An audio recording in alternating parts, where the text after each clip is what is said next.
I mean, you touched on a lot of different things there. I mean, I would say that, there's what's called a locker room player.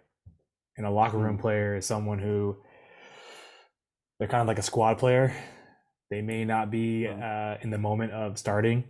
They might not be in the moment of being impactful, but they're also going to be a positive force to the locker room because you and I both know that if one or two players are not satisfied with something, maybe, and if they start undermining the team or undermining the tactics, so to speak, it can be a big detriment, not just to the team, but to yourself too as well. And so, mm, you know, from a college coach perspective, I haven't been a college coach perspective, but I know a few, and one thing is that they look for is they ask like, they ask coaches like, hey, if I sign this kid and they break their leg, how do you think they're gonna handle that?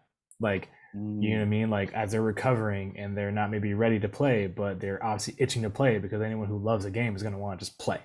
So, yeah.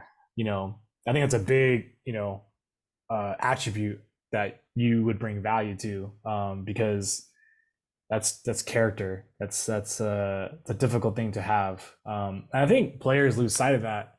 They think it's just Mm, all touches on the ball, their ability, but it's also like who you are and like what kind of a you know um, value you bring in terms of like when things are down, things are against you. How do you respond?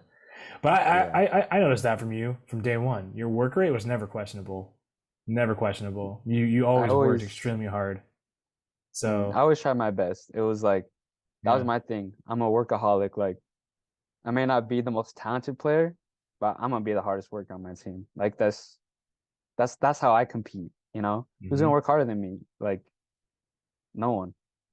No, So that's that true. was yeah, it was, but thanks for noticing that, you know. It sometimes it goes unnoticed, sometimes a lot of people notice it, but it's always appreciated when other people notice it for sure. Well, as someone who does, private training and coaching, it's like, who do we want to be around?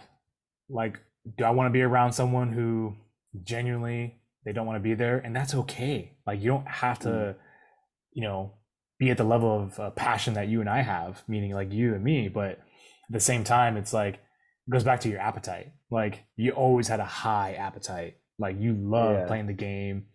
Um, Mm, so yeah, I noticed that from, I think, I'm not sure if it was your dad or you that reached out about doing some training here and there, but mm. after the first one, I was like, like, man, like this guy, he really wants to be out here.